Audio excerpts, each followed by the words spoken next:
안녕하세요. 블록체인 기초 4장 해시 퍼즐에 대해서 살펴보도록 하겠습니다. 해시 함수에 대해서 알아보겠습니다. 해시 함수라는 게 뭐냐면 입력 데이터의 길이에 상관없이 고정된 길이의 출력을 생성하는 함수를 해시 함수라고 이야기합니다. 이러한 특징 덕분에 이 다양한 길이의 데이터라도 항상 동일한 크기의 해시 값을 가질 수 있죠. 즉 데이터가 크든 데이터가 작든 그 결과값은 항상 동일한 길이로 나오게 되는 겁니다. 이 해시 함수는 데이터 검색 효율성을 높이는 데 중요한 역할을 하는데요. 자, 예를 들어서 데이터베이스에서 특정 데이터를 찾을 때 데이터를 모두 하나씩 비교하는 대신에 이 해시 값을 비교하면 빠르게 검색을 할 수 있습니다. 해시 값이라고 하는 것은 데이터를 간단히 요약한 값이라고 생각해도 되는 거죠. 그리고 이 해시 함수는 문서나 파일의 무결성을 확인하는 데도 유용합니다. 만약 파일에 어떤 작은 변화가 생기면 그 파일의 해시 값이 달라지게 되는 거죠. 그 해시 값을 확인을 하게 되면 파일 안에 있는 모든 내용을 다 확인하지 않아도 그 해시 값의 변경만 체크를 해도 이 원본 상태에서 변형이 되었는지 되지 않았는지를 확인할 수가 있습니다. 이 해시 함수는 보안성 강화에도 활용이 됩니다. 예를 들어서 비밀번호를 저장할 때도 해시 함수를 많이 사용을 하죠.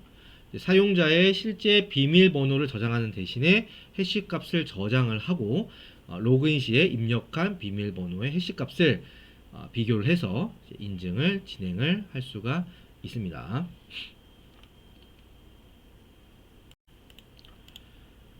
해시 함수의 특징을 좀 더 살펴보겠습니다. 이 해시 함수는 임의의 길이를 가진 그 데이터를 고정된 길이의 데이터로 바꾸어 준다고 얘기를 했죠. 그래서 짧은 문장이든 긴 문장이든 해시 함수에 넣으면 항상 일정한 길이의 출력 값을 얻게 됩니다. 비트코인과 같은 암호화폐에서는 이 해시 알고리즘을 사용을 하는데 대표적으로 SH256이라고 하는 이 해싱 알고리즘을 사용을 합니다. SH는 Secure Hash 알고리즘의 약자예요. 그리고 256이라고 하는 것은 256비트의 약자입니다. 즉 입력값을 256비트의 고정된 길이로 변환해서 출력을 해주는 해시 함수가 바로 SH256 함수라고 보시면 되겠습니다.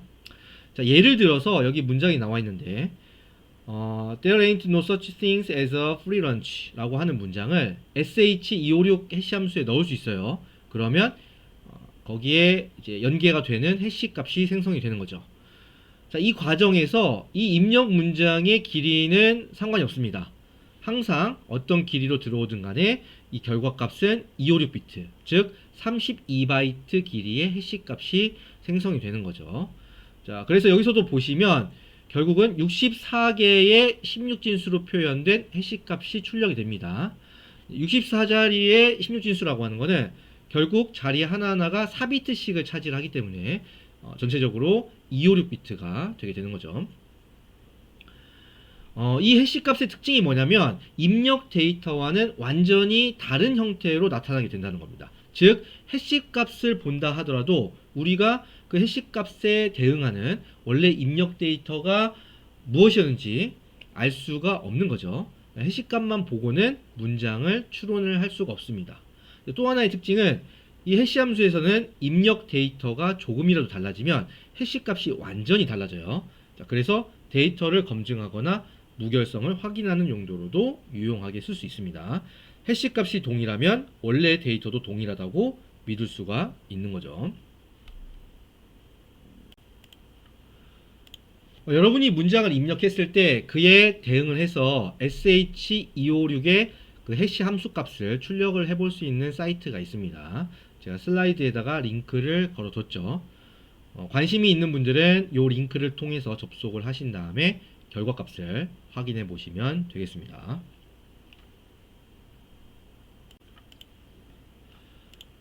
이 해시 함수는 수학적 이론을 기반으로 해서 몇 가지 특성을 가지고 있습니다. 자, 앞에서 이야기를 했는데 다시 한번 정리를 해볼게요. 자, 첫 번째 특징입니다. 해시 함수에서는 입력 데이터가 동일하면 이 출력 데이터, 해시 값도 동일하다는 특징을 가지고 있죠. 즉, 동일한 입력을 주면 항상 동일한 해시 값을 얻을 수 있다. 그렇게 이해하시면 되겠습니다. 이를 통해서 우리가 할 수 있는 것은 데이터의 무결성을 검증할 수 있는 거죠. 자, 예를 들어서 파일이 전송 중에 이 파일이 손상됐는지 손상되지 않았는지를 확인할 때 이러한 특성을 활용할 수가 있습니다. 자, 두 번째 특징은요. 해시 함수에서는 입력 데이터가 약간만 바뀌어도 해시 값이 완전히 달라진다는 점입니다. 자, 예를 들어서 해시 함수에다가 전북대 컴퓨터 인공지능 학부 화이팅 하고 느낌표를 2개 붙이고요. 두 번째에는 입력값을 전북대 컴퓨터 인공지능 학부 화이팅 느낌표를 하고 물결 표시를 했습니다. 그러면 이 2개 입력 데이터는 거의 똑같죠. 뭐만 달라요? 요 끝에 있는 기호만 다른 겁니다. 끝에 있는 문장 기호만 바뀌었을 뿐인데 실제로 이 해시값을 도출해보면 해시값은 완전히 달라지게 됩니다. 서로 유사성도 존재하지 않아요. 그래서 이런 특징이 있기 때문에 아주 작은 변화에 대해서도 감지를 할 수 있게 해줘서 보안성을 높일 수가 있습니다. 다만 이제 아주 낮은 확률로 서로 다른 입력값이 동일한 해시값을 가지는 경우도 있어요. 자, 이거를 우리가 해시 충돌이라고 이야기를 합니다. 이거는 이제 해시 함수의 약간 근본적인 문제라고 볼 수 있는데 왜 그러냐면 해시 함수의 입력값의 크기보다 출력값의 크기가 작을 수가 있기 때문입니다. sh256 함수 같은 경우에는 결과값이 256비트죠. 그러니까 입력값이 256비트보다 더 큰 값이 들어가게 되면 어쩔 수가 없어요. 1대1 대응이 이루어질 수가 없습니다. 자, 그래서 해시 충돌의 가능성이 존재를 하는 거죠. 대신 그 가능성, 그 확률 값이 굉장히 낮고 여러분이 실제로 이 sh256 해시 함수를 사용할 때는 이 해시 충돌을 보게 되는 일은 없을 거다. 그렇게 생각하셔도 될 것 같습니다. 자, 세 번째 특징은요. 입력 데이터가 주어지면 해시 값을 계산하는 것 자체는 즉각적으로 완료가 된다는 것입니다. 이 해시 함수는 복합적으로 굉장히 좀 어려운 수학적 연산을 사용하긴 하는데 계산을 좀 금방 할 수 있어요. 그래서 대용량 데이터를 집어넣어도 현대의 어떤 컴퓨팅 능력을 사용을 하면 우리가 현재 사용하고 있는 프로세서들을 이용을 하면 굉장히 빠르게 그 해시 값을 얻을 수가 있습니다. 그래서 우리의 이제 블록체인 네트워크의 성능을 크게 떨어뜨리지 않을 수가 있는 거죠. 네 번째 특징입니다.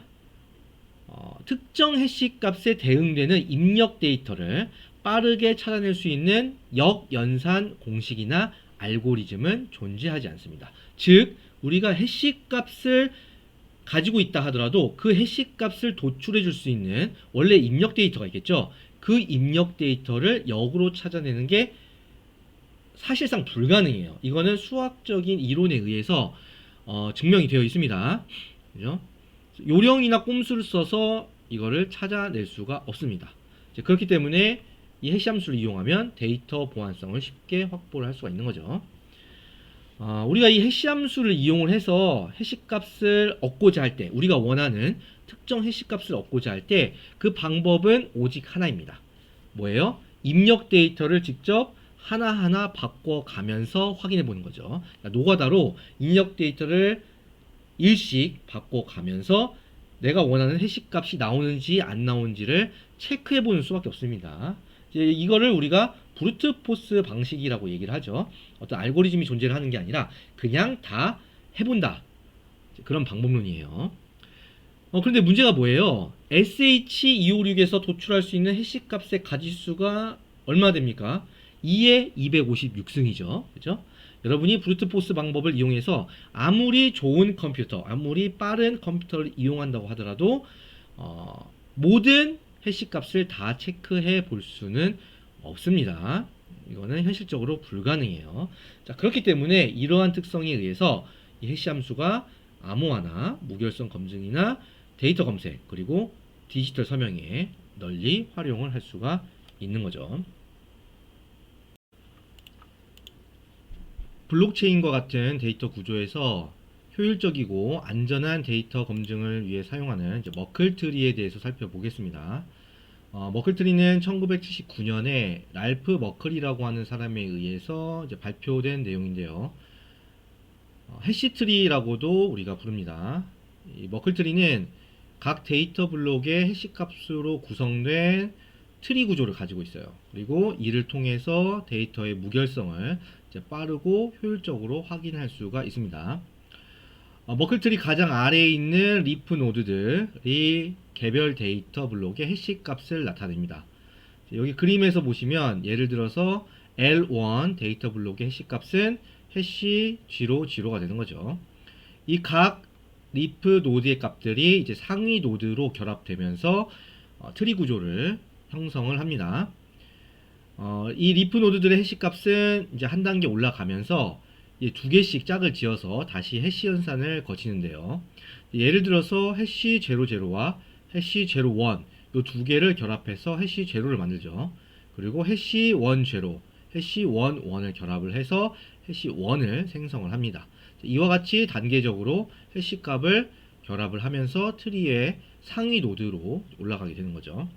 그래서 이렇게 계속 올라가다가 최종적으로 모든 해시 값을 결합을 하게 되면 이 트리의 최상단에 머클 루트가 위치를 하게 됩니다. 머클 루트가 전체 트리의 최종적인 해시 값을 나타내는 거죠. 그리고 전체의 무결성을 대표하는 값이 됩니다.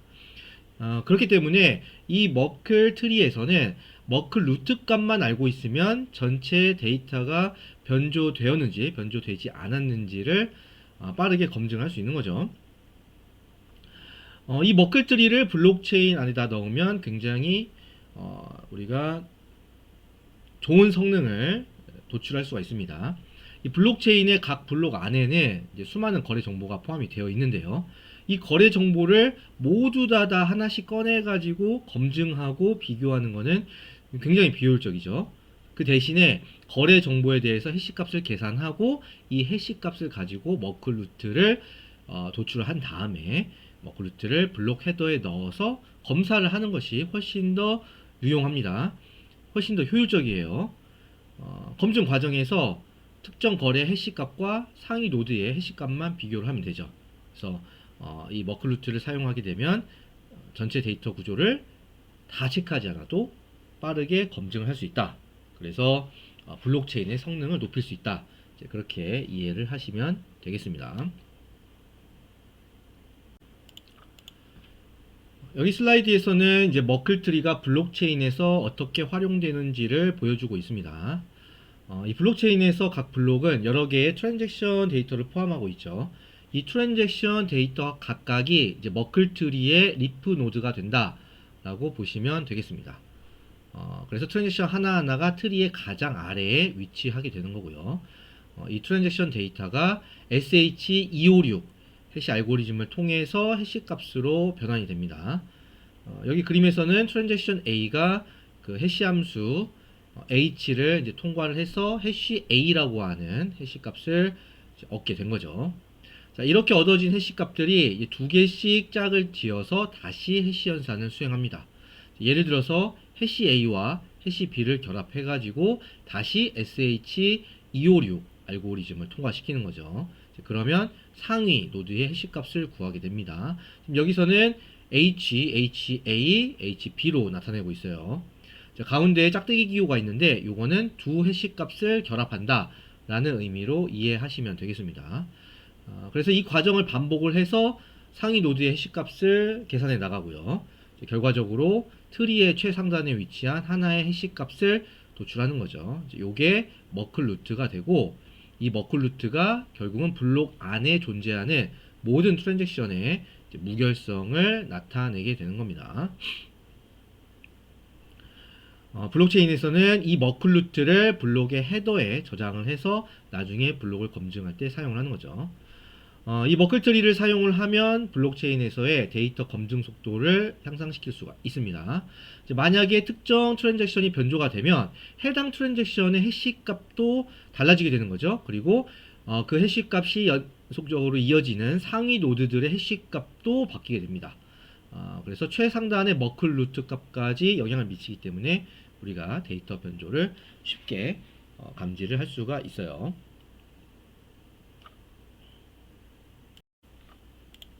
본 슬라이드에서는 머클 트리의 이제 구조와 블록체인의 블록 구조가 어떻게 연계되는지를 보여주고 있습니다. 블록 바디에 있는 트랜잭션들이 머클 트리의 리프 노드로 들어가고요. 그리고 머클 트리의 최상단 머클 루트 값이 블록의 헤더로 들어가는 거죠. 그래서 머클 루트 해시 값을 이제 포함하는 게 블록 헤더인데, 이 블록 헤더의 데이터를 다시 sh256 해시 함수로 입력을 하면 우리는 최종적으로 블록 해시 값을 얻을 수가 있습니다. 실질적으로는 이 sh256 해시 함수를 두 번 호출해서 이중으로 해시 값을 도출합니다. 그렇게 해서 이제 보안성을 높이게 되는 거죠.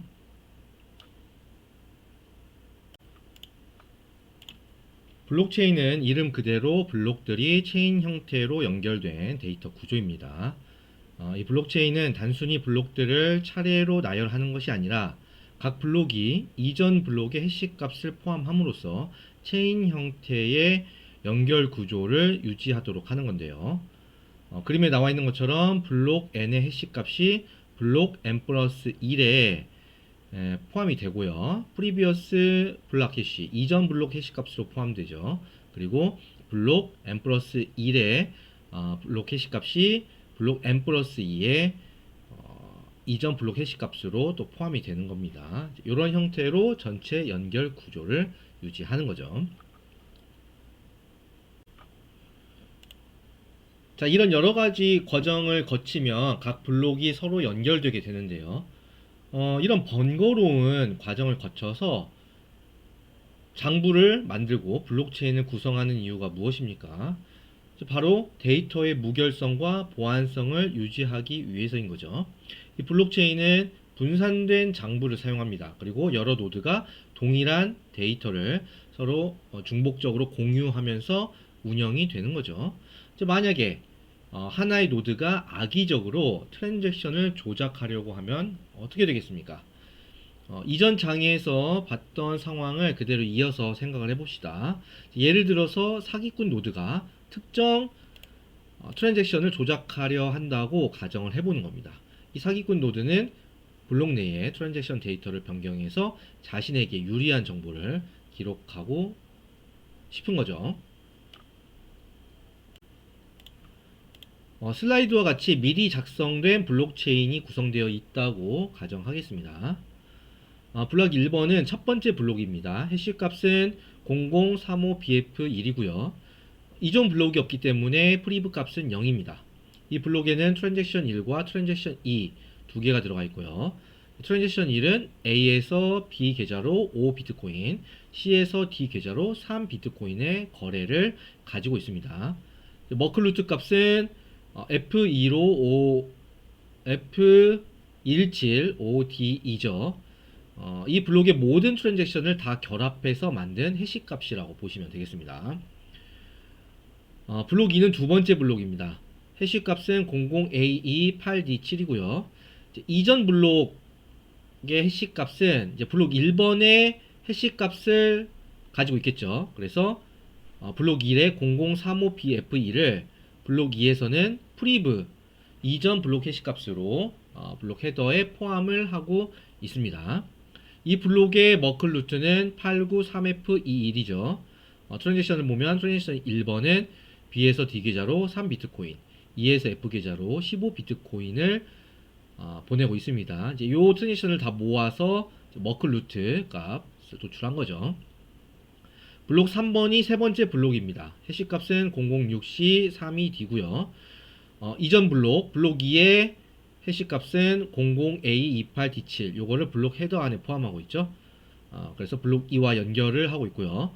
머클 루트 값은 CD032입니다. 마찬가지로 모든 트랜잭션의 값을 해시에다 통과를 시켜서 지금 가지고 있는 거죠. 자, 이 상황에서 사기꾼 노드가 행동을 개시합니다. 이미 기록된 블록 2번이 있는데 이 블록 2번에 대해서 트랜지션 2번이죠. 이 계좌에서 F 계좌로 가는, 그리고 15 비트코인을 입금하는 요 트랜잭션을 지금 조작을 하려고 하고 있습니다.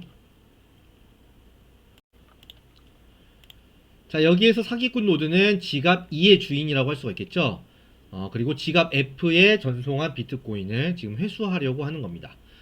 그래서 이 사기꾼 노드는 원래 트랜잭션 TX2, E에서 F, 15 비트코인 요 내용을 삭제를 하고요. 자, 새로운 트랜잭션 2번 마찬가지로 E에서 F, 그런데 비트코인은 0.5 비트코인으로 바꿔서 요 내용을 추가를 합니다. 지금 거래 내용을 변경을 한 거죠. 만약에 이 조작이 성공을 한다면 어떻게 되겠습니까? 이 사기꾼 노드는 15 비트코인을 0.5 비트코인 입금하는 걸로 바꿨으니까 여기에 대한 차익을 다시 가져가게 되는 거죠. 즉 14.5 비트코인 금액을 회수를 할 수가 있는 겁니다.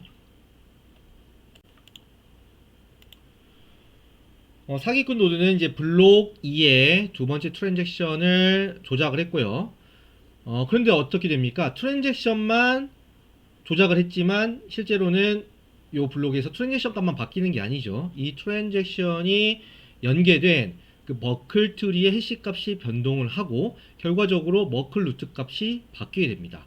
머클 루트 값이 지금 75ABF2로 바뀌었죠. 머클 루트 값이 바뀌었다는 얘기는 이 블록 헤더를 그 필드들을 다 모아서 해시 값을 도출을 하는데 그 최종 해시 값도 바뀌게 된다는 의미예요. 즉 블록 해시 값이 변경됩니다.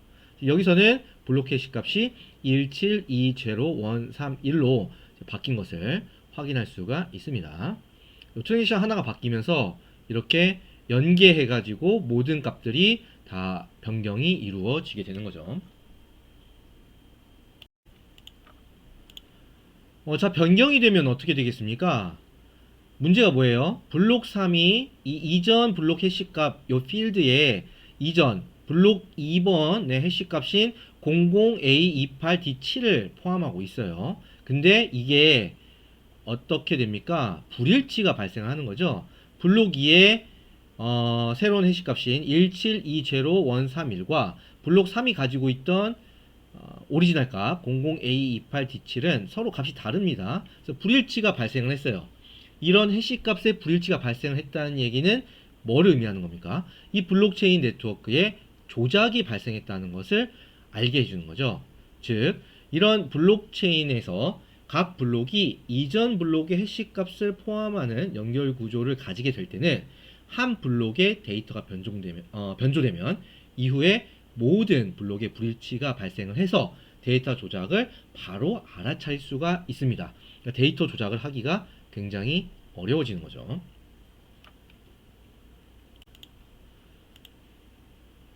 요약을 하면요. 블록체인은 각 블록이 이전 블록의 해시 값을 포함하는 연결 구조로 되어 있습니다. 그리고 하나의 블록이 조작되면 그 이후에 모든 블록에 영향을 줘서 해시 값의 불일치가 발생하는 거죠.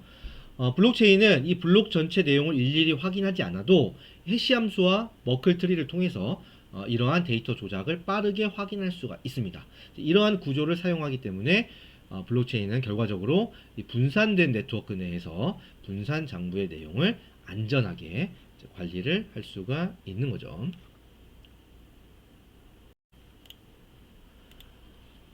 그런데 우리가 고려하는 게 뭡니까? 이제 하나의 블록을 수정하게 되면 그 이후 모든 블록의 해시값이 달라지기 때문에 조작이 어렵다는 거는 이해를 했죠. 그러면 이 사기꾼 노드가 블록의 내용을 조작하는 게 아니라 블록의 내용을 아예 교체를 해버리고 그 다음에 모든 후속 블록들을 새롭게 생성해서 연결시키는 그러한 시도도 해볼 수가 있겠죠. 이 그림에서 보면 나와 있습니다만 이 사기꾼 노드가 블록 2번에 속해 있는 트랜잭션을 수정을 하고 그 이후에 블록들을 새로운 블록으로 다 대체를 하는 겁니다. 그러니까 기존의 블록체인은 블록 1, 2, 3, 4로 구성이 되어 있었는데 이 사기꾼 노드는 블록 1, 2에서 블록 2를 수정하고 블록 3, 4는 이제 치워버리고 자기가 이 위치에다가 새로운 블록을 넣게 되는 거죠. 이렇게 되면 이 블록의 어떤 해시값의 불일치 문제는 해결을 할 수가 있을 겁니다. 이제 사기꾼 노드가 블록 2번부터 트랜잭션을 수정을 하고 이제 새로운 체인을 만들어서 더 많은 블록을 추가하려는 그런 상황을 보여주고 있습니다. 블록체인 네트워크에서는 롱기스트 체인 룰이 적용된다고 이야기를 했죠. 이 규칙에 따르면 네트워크에서 가장 긴 체인이 가장 신뢰할 수 있는 체인으로 합의가 됩니다.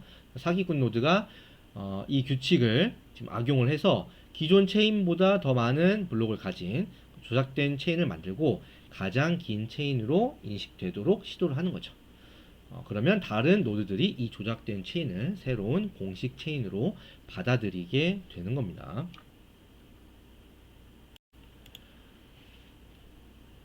이렇게 되는 문제의 원인이 뭔가요? 결국은 블록을 생성하기 쉬운 경우에 이런 문제가 발생을 하는 겁니다. 블록을 생성하는 게 쉽다는 얘기는 뭐예요? 어떤 노드가 기존 블록체인을 무시하고 자신의 조작된 블록체인을 새롭게 만들어 나가는 게 쉽다는 얘기입니다. 이걸 반대로 생각하면 어떻게 됩니까? 문제를 해결하려면 블록 생성을 어렵게 만들면 그러면 블록체인을 새로 구성하는 것도 어려워지는 거죠. 즉 블록 생성의 난이도를 높이는 게 바로 이 블록체인 조작 혹은 교체에 대한 어떤 그 위험성을 막을 수 있는 안전성을 높일 수 있는 그런 방식이라는 것을 우리가 알 수가 있습니다. 작업 증명, 프루프 오브 워크라는 게 결국 무엇입니까? 블록체인 네트워크는 신뢰할 수 없는 여러 노드들로 구성되어 있기 때문에 각 노드가 생성한 블록이 진짜인지 혹은 악의적으로 생성된 블록인지 구분할 필요가 있습니다. 이 작업 증명을 사용을 하면 모든 노드들이 새로운 블록을 생성할 때 반드시 일정한 양의 자원과 시간을 써야만 블록을 생성할 수 있도록 되는 거죠. 즉 특정 범위의 해시 값을 도출할 수 있는 그런 입력 값을 찾는 과정을 통해서 노드가 새로운 블록을 생성하기 위해서 정당한 노력을 들였다는 것을 네트워크에게 입증을 할 수 있습니다. 이 작업 증명을 통해 생성된 블록은 이제 그냥 임으로 마구잡이로 생성된 게 아니라 상당한 계산 자원이 투입된 그러한 결과물입니다. 그렇기 때문에 네트워크 내의 다른 노드들도 이거를 신뢰할 수가 있는 거예요. 결과적으로 이 작업 증명이라고 하는 게 이 블록체인 네트워크 내에서 각 노드 간의 합의를 가능하게 만드는 것입니다. 해시 함수를 다시 리마인드 해보면요. 해시 함수는 임의의 입력값을 고정된 길이의 출력값으로 변환하는 함수입니다. 해시 함수의 가장 큰 특징은 같은 입력값이 주어졌을 때 항상 동일한 출력값을 반환하지만 출력값만 가지고는 원래의 입력값을 쉽게 알아낼 수 없다는 것이었죠. 즉 해시값에서 입력값 x가 주어졌을 때 해시값 y를 빠르게 계산할 수 있어요. 하지만 반대로 해시값 y가 주어졌을 때 이 y를 만족하는 입력값 x를 빠르게 찾는 방법은 존재하지 않는 겁니다. 이 해시값 y가 주어졌을 때 이를 만족하는 입력값 x를 찾는 방법은 뭐밖에 없어요? x에 대한 모든 후보값을 처음부터 끝까지 입력해 가면서 운 좋게 해시값 y가 나올 때까지 반복하는 거죠. 꼼수도 쓸 수 없습니다. 이 방법만 가지고 문제를 풀어야 돼요. 그렇기 때문에 이제 운에 맡겨서 해시값이 나올 때까지 계속해서 해시 퍼즐 풀이 알고리즘을 돌리게 되는 겁니다. 비트코인 작업 증명에서 해시 퍼즐이라는 것은 해시 값을 찾는 문제입니다. 정확히 말하면 뭐냐면 해시 퍼즐을 푼다는 것은 우리가 미리 정한 특정 목표값 y'보다 더 작은 해시값 y를 도출하는 거예요. 그냥 이 범위 내에 해시값을 도출할 수 있는 이 조건을 만족하는 입력값 x를 찾아내는 것이 바로 해시 퍼즐을 푼다 라고 하는 겁니다. 그래서 이거를 위해서 노드들이 가능한 입력값 x를 여러 번 대입해 가면서 이 y'보다 작은 해시값이 나올 때까지 반복 작업을 수행을 하는 거죠. 여기서 이제 목표값 y''이 결국은 이 해시 퍼즐 풀이 작업 증명의 난이도를 조절하는 가장 중요한 요소가 됩니다. 이 y''이 작아진다는 얘기가 뭡니까? 이거는 우리가 찾아야 하는 해시 값의 허용되는 범위가 줄어든다는 얘기죠. 목표 값의 범위가 좁아지는 겁니다. 어떻게 되겠어요? 올바른 입력값을 찾는 작업이 더 어려워지는 거죠. 그래서 이 작업 증명 난이도는 결국 뭐를 줄이는 거냐면 y 프라임 값을 줄이는 겁니다. 그리고 이 y 프라임 값이 줄어들수록 난이도가 증가하면서 결과적으로 해시 퍼즐을 푸는데 필요한 시간이 늘어나게 되는 거예요.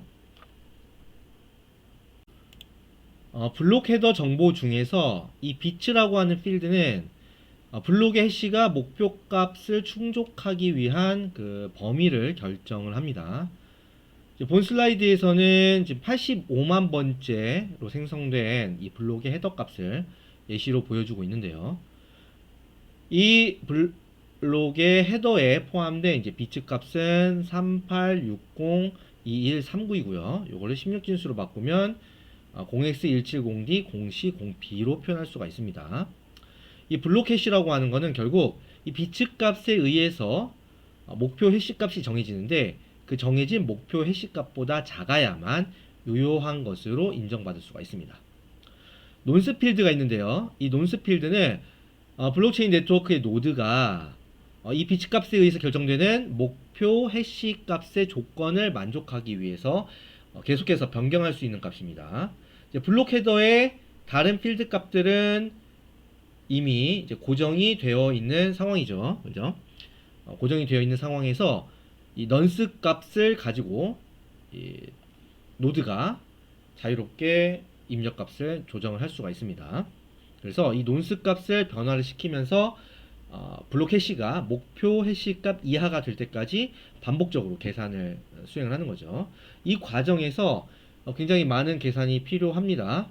그러니까 이걸 덧셈하고 비교하는 것 자체는, 그리고 해시 함수를 통과하는 것 자체는 예산 시간이 오래 걸리지 않지만 이것에 대한 시도를 수천만 번, 수억 번, 수조 번을 해야 돼요. 수십조 번 이상을 해야 넌스 값을 찾아낼 수가 있습니다.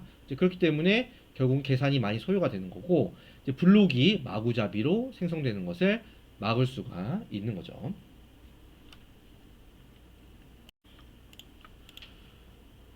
눈썰미가 있는 분들은 여기서 한 가지 의문점이 드실 수가 있는데요. 이제 우리가 알아야 될 한 가지 사실이 뭐냐면 이 논스 값의 범위가 32비트로 정해져 있다는 겁니다. 4바이트죠. 그럼 뭐예요? 이 논스 값의 범위가 0부터 어디까지입니까? 2의 32승 빼기 1까지 요 사이의 값을 가지게 된다는 얘기입니다. 즉 논스 값으로 들어갈 수 있는 값의 가지수는 약 42억 개 정도가 된다는 얘기죠. 이 42억 개라는 숫자가 많아 보이는데 실제로 굉장히 부족한 개수입니다.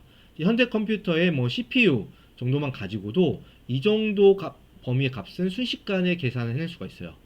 그리고 가능한 모든 논스 값을 다 입력을 해도 우리가 원하는 목표 해시 값 이하의 해시 값을 찾지 못할 수가 있습니다. 그래서 실제로 이 비트코인에서는 논스 값만 조정을 하는 건 아니고 그 이외의 다양한 요소를 활용해서 해시 함수의 입력 값을 바꿀 수가 있습니다. 예를 들어서 노드 같은 경우에는 머클 루트 값을 수정할 수 있죠. 어떻게 수정하면 됩니까?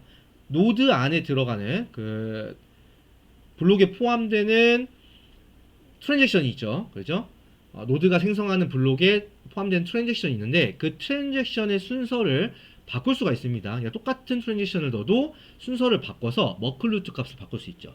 혹은 포함시키고자 하는 트랜잭션 자체를 바꾸는 것도 가능해요. 이제 그러면 마찬가지로 머클 루트 값이 변경이 되게 됩니다. 이제 그 얘기는 최종적으로 해시 값도 바꿀 수가 있다는 얘기죠.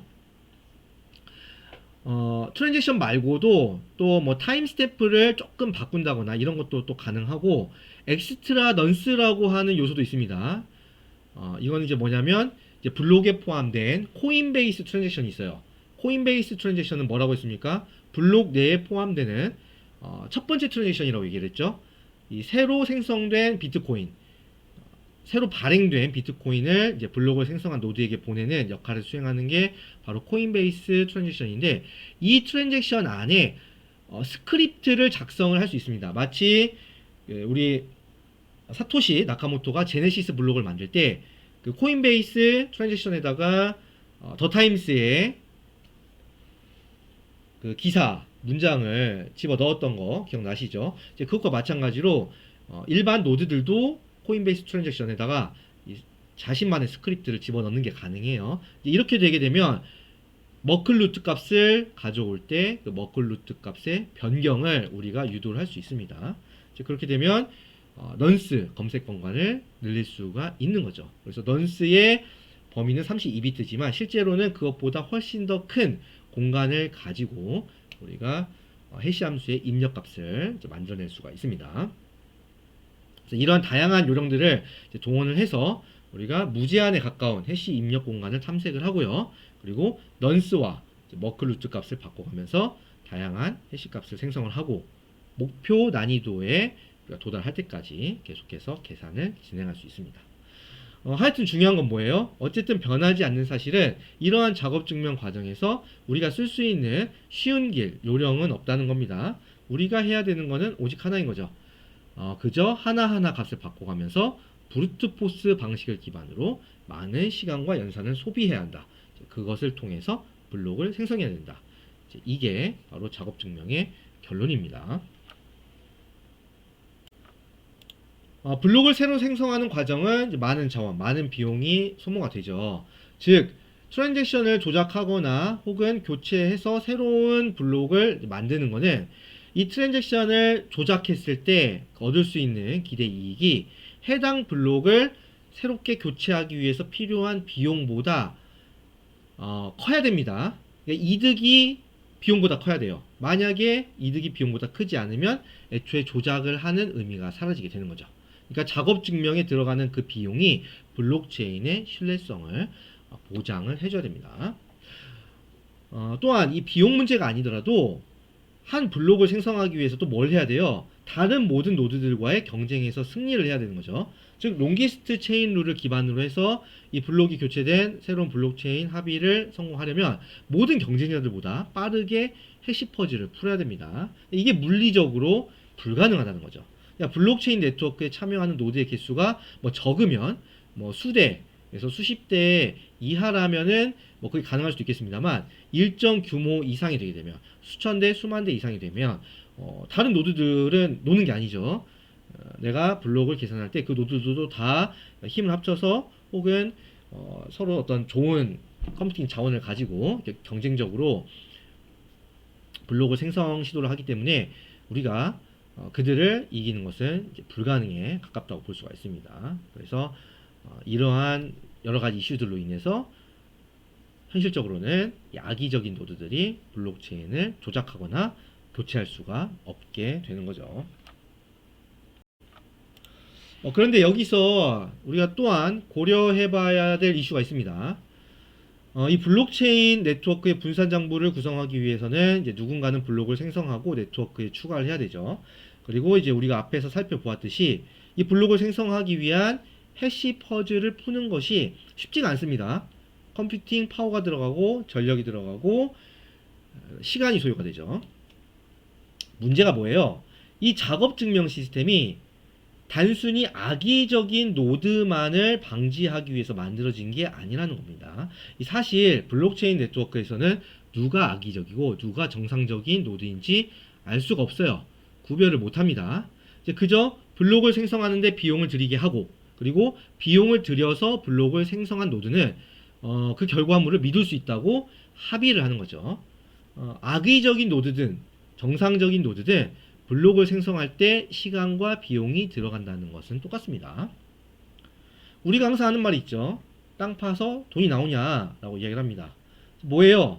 딱히 이득이 될 것도 없는데 굳이 자진해서 자신의 시간을 쓰고 컴퓨팅 자원을 동원하고 비용을 들여서 이제 블록을 생성하고 그 블록체인 분산 장부를 유지해줄 노드가 어디 있냐는 거죠.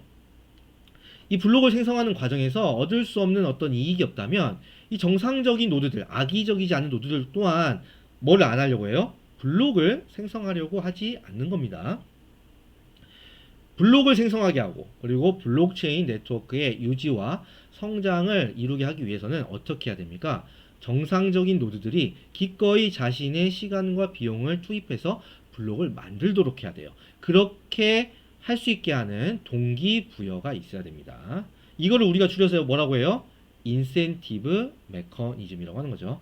즉 블록체인 네트워크에서는 이 장부 구성을 하기 위해서 각 노드들이 블록 생성에 참여할 수 있도록 해주는 그런 동기부여를 해주는 인센티브 메커니즘 설계가 필요합니다. 이 인센티브 메커니즘 설계에 대해서는 다음 장에서 살펴보도록 하겠습니다.